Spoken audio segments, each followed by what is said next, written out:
guys, welcome to Armchair-Explorer. My name's Aaron Miller. I'm a travel writer and your host. And today we're going to do one of our connection episodes. These are our in-depth interviews with some of the people that I think are doing the most interesting things in the world of travel and adventure. But this one's also kind of a bucket list episode because we're diving back into tropical North Queensland as part of our Australia series. And I mean, literally diving. We're going to be speaking with Dr. Eric Fisher. He's a marine biologist and master reef guide about his favorite place on Earth, the Great Barrier Reef. I've always wanted to go there. I love diving. And obviously, this is one of the best places on Earth. And he's one of the best guides on Earth too. Eric, by the way, is known as the Yoda of coral fish, which is a fantastic nickname. And presumably, it's because wise in the ways of the reef he is. He's involved with a number of different travel and conservation projects and companies. I'll put some details of that at the end of the show and in the show notes. But the one I want to shout out now is called Reef Magic. And the reason is he's going to tell us about something called Dreamtime Dives. In Aboriginal culture, the Dreamtime is, of course, I'm sure you guys have heard of it, at the core of their spiritual beliefs and practices. It's that kind of timeless period before creation where the world sprung into existence. So Dreamtime diving and snorkeling is a really cool concept. I've never heard of that before because it combines First Nation perspectives on the reef with modern science in a really, really powerful and innovative way. And I've managed to get you guys a bit of a discount if you want to try it out. So listen for that at the end. But don't worry about that just yet because we're about to dive beneath the waves. And to set things up, I'm just going to share something I wrote a while ago. It was for a book I did called The 50 Greatest Wonders of the World. And this is from the chapter about the Great Barrier Reef. The Great Barrier Reef is the largest reef system in the world, covering an area of 135,000 square miles. It is bigger than the United Kingdom, Holland, and Switzerland combined. It stretches for 18,000 miles along the Queensland coast, and if you were to lay it out across Europe, it would reach from London to Moscow, making it the largest living structure in the world and the only one visible from outer space. It's ancient too. Generation after generation of coral has grown on top of its predecessors, creating an enormous wall of stone up to 40 miles wide. The thin layer of living coral on its tip is at least 6,000 years old, comprised of the largest collection of coral species on the planet, 1/3 of the world's total. But while most reefs alive today are estimated to be less than 10,000 years old, the Great Barrier Reef began forming a staggering 18 million years ago. And besides these corals and under these waves are more than 11,000 individual species, 1,500 types of fish, roughly 10% of the world's total, 30 varieties of whales and dolphins, more than 100 types of sharks and rays, 6 species of turtles, 100 jellyfish, 4,000 mollusks, as well as sea crocodiles, and lots more. And that's what makes it great, its size and its diversity. Here's Eric with how to see it in the Dreamtime. I call myself a Cairns local, but I grew up basically just a little bit south of here, about 40 kilometres, on the mouth of 2 rivers. There's a spit of land. You can only get there by boat, so I had to travel to school every day in a boat, things like that. My whole weekends were spent running around, around the mangroves, the rainforest, the islands, the reef. And to me, they were all just basically the one playground, so to speak. But the first time I actually saw a coral reef, I was around about 4 years old. I was with my parents. We went out to a reef to go fishing just off where we lived. And I just remember, from the outside looking in, just the various shades of blues and greens and all that just struck me. And you could actually see the coral underneath, down about 10 metres below on the bottom. Catching my first fish at that time, a coral trout, which is this vibrant red thing with beautiful blue dots.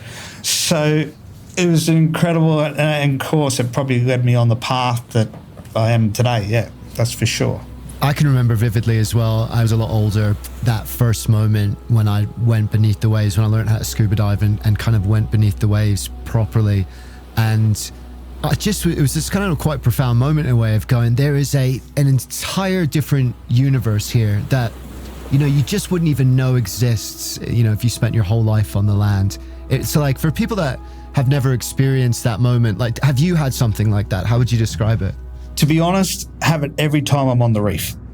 Like, literally every time I'm there. Every time I duck my head under the water, whether it's snorkeling or diving, I get blown away. You see something different every day. And the biggest thing that I love is the temporal change on a Great Barrier Reef. And when you're talking change, a reef literally changes by the minute. All right, you can see it change right in your front of your eyes. You know, fish are moving, time of day, current direction, all these kind of things.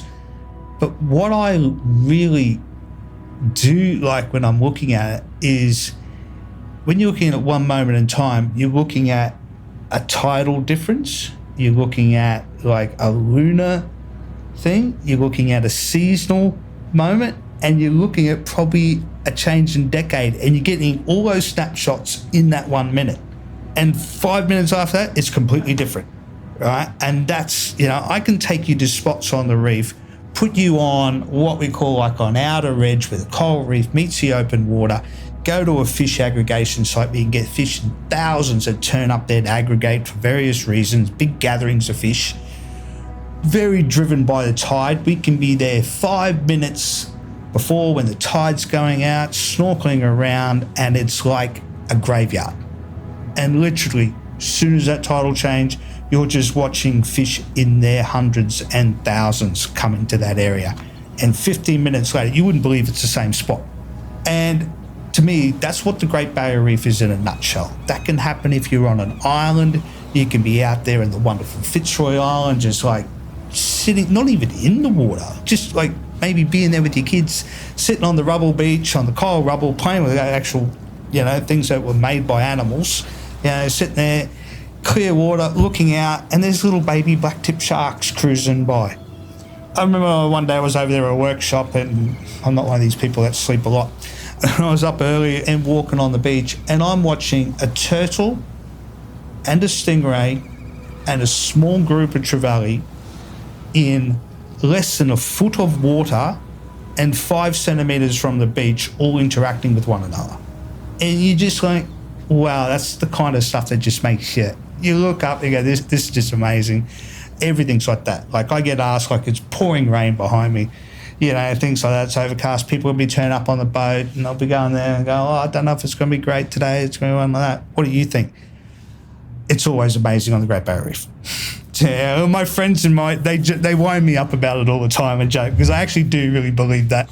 Yeah, and that's and you still get it, you know. I think it would be very easy for someone that had been out to the reef for probably thousands of times and it's your job to lose that, you know. But it's amazing that you still have that sense of wonder about it. Most definitely. And what I really love too is I'm not the only one. There's lots of people like that. I had the pleasure the other day to have he's a friend of mine, but, you know, a great cinematographer, and was staying out on the pontoon to capture a bit of footage and use a pontoon, which is also a research station. And we were both in there, and the visibility wasn't great. We were joking and laughing about it. You know, it's like a bright green, which it can be at this time of year after big floods and all that. But it was just amazing, the simple thing, like we come out and go like, oh, that fish, you know, did you see that fish, or did you see that turtle? Or we're sitting there at night time going, oh, we'll turn the lights on, look at the plankton. You know, the plankton just coming up. We were like two little kids at a candy store. You sit down with this 4K, like, you know, 4K camera trying to capture this, and I'm looking, go, oh, look, man, that's a fish larvae. And, you know, so this stuff, it doesn't go away, but it's kind of in everyone, to be honest. And that's the other reason why I do love tourism. I love the people that come to visit the reef, and I love them, how they want to know more and how they want to experience.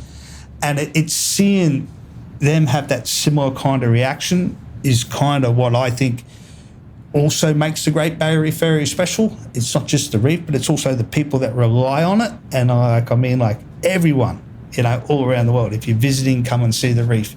It's going to get its hooks into you. And that, I find, never gets boring either. And that's the other nice element. Eric started working as a reef guide about 20 years ago.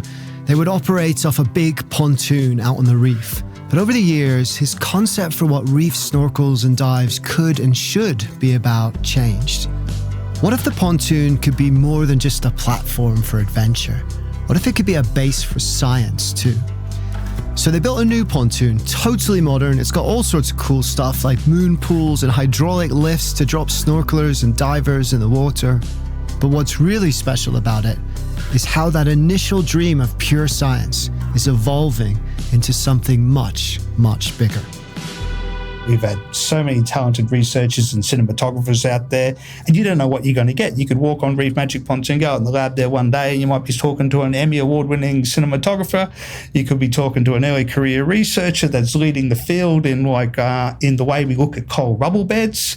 You could be talking to a gentleman from CSIRO on about how we're using robots and artificial intelligence to map a reef.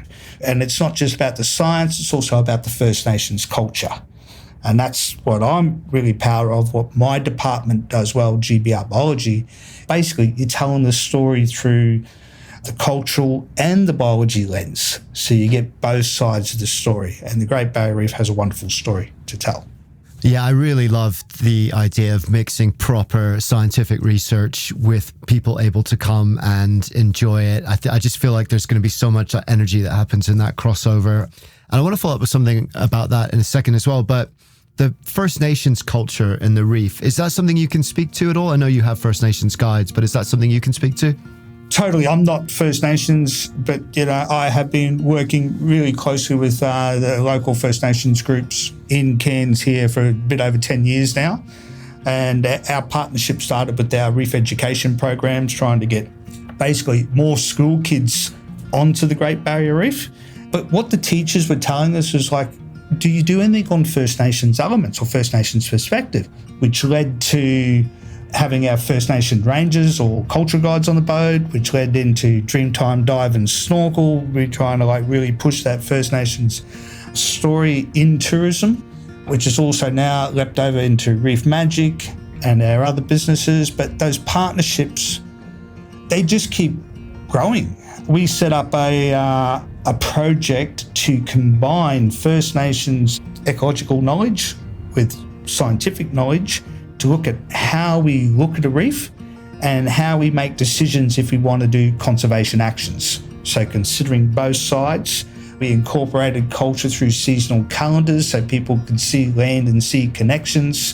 Things like plants flowering on the land are indicators of say turtles mating or coral spawning or whales turning up or cold times, windy times. So having that incorporation of knowledge, so very passionate about what the First Nations bring to. They are the first scientists, first inventors, and what they bring to this space. And all I want to do is to try to just keep fostering those partnerships and fostering those relationships, but let them transfer over into what our valued guests see every day as well. And that's why I think it's very important having this. So if we run a science project on the reef, you might have one of our biologists, but you'll get one of our First Nations culture guides, and you'll have both. And that's if you're going on just to experience a tour, you'll get a biology tour and you'll get a cultural perspective too. And I think that is one of the most unique things and something that we're very proud of, being able to, to foster and grow and still keep growing in this space. I love that so much. It's quite an enlightened perspective in many ways. You don't see enough of that, but I think sometimes people that were taking that scientific approach might talk about the indigenous perspective on it in terms of myths and legends, but wouldn't necessarily put it on that same platform as science. And I think introducing those two things together is a really powerful idea. I think that I don't see much of that at all. Yeah, and a lot of things I do, I like to kind of strip it back to basics. My real passion in biology, and I think one of the big drivers of science is science based off looking at patterns in nature based off frequent observations. having all this observational data. And it's some of the most powerful science in the world. But that same principle of taking frequent observations every day, this is what First Nations did originally, taking the same observation, looking at patterns. On that side of the fence, you would call it trial and error. On the scientific side, you would call it hypothesis testing. Literally, where do we get the principle from? Right? It's the same thing, right? And that's what we're really trying to push. And what I'm loving is how much people are starting to go back to First Nations and ask, well, what do you know? What do you know about this? And a great example of this is we designed these 3 site stewardship plans for 3 reefs that Dreamtime Dive visit in Irukandji Sea Country. And one of these reefs we wanted to put reef stars on as a conservation action to stabilise rubble. And the question I kept getting back from the people going, well, how can you prove for how many decades that reef has had a disturbance, right? So I'm like, well, we only have data for so much years. So I went to Gavin and for the Irukandji, I say, could we do some surveys or do some workshops with the elders to see what they know about these reefs, right? And they did, and they didn't tell us much about rubble, but interesting what I did find, that one of the uncles, he was going out to one of the reefs here off Cairns in the 50s, and he was associating large patches of dead coral with these big spiky starfish, which are quite famous. Everyone knows crown of thorn starfish, coral predators, endemic part of the reef. The first reported starfish outbreak on the Great Barrier Reef from a Western science point of view is 1962. Uncle was talking about in the early 50s. And this was saying, that knowledge, although it's still only decades ago, but there is a lot of knowledge that keeps getting passed down. And that should never be dismissed. It is right up the top. The important thing we need to do is to build respect and trust and partnerships with the First Nations groups.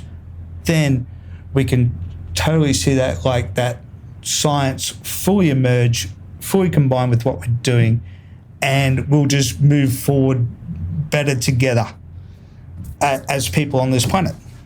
I love this so much. I knew we were going to talk about the Great Barrier Reef, and I'm really excited for that. But this has gone into such a deeper, almost more important kind of philosophical piece about knowledge. And, no. I love going deep on stuff, and I think that's a really beautiful thing, and I'd be really proud to share a small bit of that, because I think you're exactly right. We don't have enough of that, and if we can combine those 2 ways of knowing, I think that maybe that'll be all the better for us, especially when it comes to things like conservation. But just because we've talked about that Dreamtime dive and it sounds so awesome, I kind of want to see it through the eyes of a guest. What are they seeing? What are they doing on that tour? Everything we do on the reef, it's about the reef. The Great Barrier Reef is its own character, its own living being. It's in the psyche of everybody. We all rely on it to some extent. First Nations quite deeply, us social economics deeply, food, protection. It's incredible, right? So anything we do on the reef, it's first and foremost about the reef. But how do you tell that reef story, right? The reef's telling its story, but you need its interpreters. So you got the biologist there, can tell you the biology side, so you need the First Nations culture guides there too. So Dreamtime is settled on doing that from both those lenses, big focus on that First Nations lens. So we're talking about why the reef is so important to First Nations. But if you're in the water, if you're seeing a turtle, and a turtle is an amazing animal, you'll get another layer going, turtles are beautiful, they are amazing. But it could be someone's totem animal, and this is what it means as a totem, And we got how we judge seasons is based on when this turtle turns and shows up, which could be linked to when we hunt here or don't hunt there. And you're getting these different layers to a story where a biologist might go, yeah, this is a green sea turtle, it's a resident turtle, easy to tell turtles have got 4, they feed on the grass, they do amazing things, they're in between both worlds.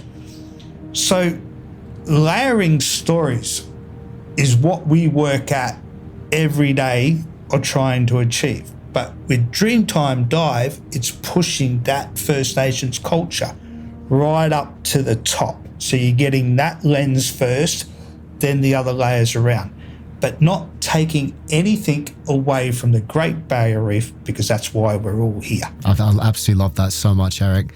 And you know what it strikes me as well is you mentioned right at the beginning, all these different variables that come into play to create like a single moment at a part of the reef that will never happen again.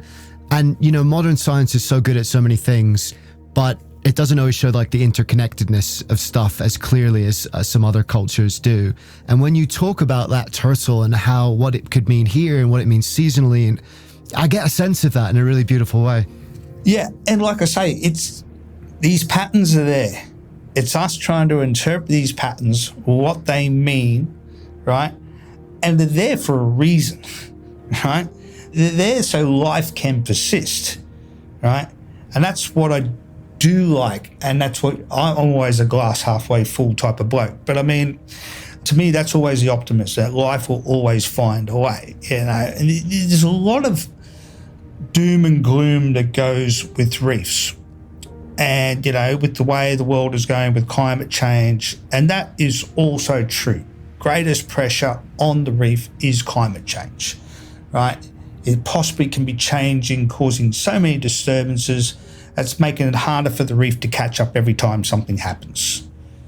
But what I look at, and the pure simplicity sometimes, and I just did this the other day when I was on the back of a boat and we're attaching coral fragments to a reef star, and I'm there with the First Nations culture guide, Freddie as well, you know, and the both of us there, we're showing people, and we're attaching coral, and they're going like, what will that coral do? How quickly will it grow? And I'm like, if it's stable, it will grow 5 times that size within about 6 months. And they're like, really? And I'm like, yeah. I said, this is the thing about coral. I mean, these things make their own habitat. You haven't got any other animal in the world that does that. You think of all our other big ecosystems. You know, you're looking at rainforests or, you know, bushlands or savannas. That we talked about the size of the Great Barrier Reef, but also reefs all around the world. Animals made that. And they go, I said, look, have a look at this reef. We're on a small reef. It only goes for 4 kilometres, right? This one little patch reef that we're on, you can see the end over there. That's all made from coral, and it's continuing to make that every day. It's only limited by the surface. It can't grow out. So when I look at how simple that life is, like a simple little jellyfish, an upside down jellyfish that makes its own home, right? Which ends up making homes on massive scales that support a huge, incredible diversity of life. To me, that always gives me hope, realistic hope. Well, I want your job. Thank you so much for your time. And I can't wait to see you out there on the reef one of these days soon. I'd love to take you, mate. We'll go and check out some fish aggregations. It'd be awesome. Sounds great.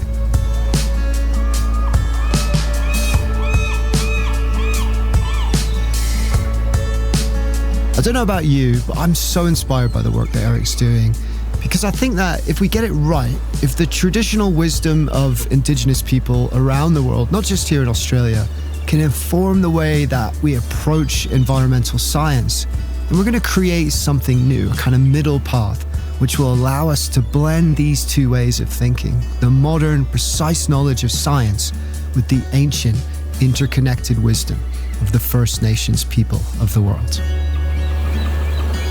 So thank you again to Eric, the Yoda of coral fish. His company is called Reef Magic, and I've got a deal for you. If you fancy going on your own Dreamtime dive, you can get 15% off if you head over to reefmagic.com.au and type in the promo code armchair-exp. That's armchair-exp, and Reef Magic is the website to search up. I also want to shout out again Down Under Endeavours for partnering with us on this episode. They are the tropical North Queensland experts. They helped connect us with Eric, actually. He was their recommendation, and it was a great one. So if you fancy building this experience into a broader itinerary, a bigger trip around the region, you can. Just go to downunderendeavors.com. Everything you need is up there. You can drop them a line, tell them we sent you, and you can also check out our Tropical North Queensland Discover Guide that came out last month. Lots and lots of inspiration on other things you can do there that you can build in, from river drifting in rainforests to learning how to spearfish with an Aboriginal guide. So downunderendeavors.com for planning that next Australian adventure. So that's about it for now. Thanks for listening. Keep dreaming and keep exploring, because the more you look for wonder in the world, the more the wonder of the world becomes a part of who we are. Dare to be truly alive.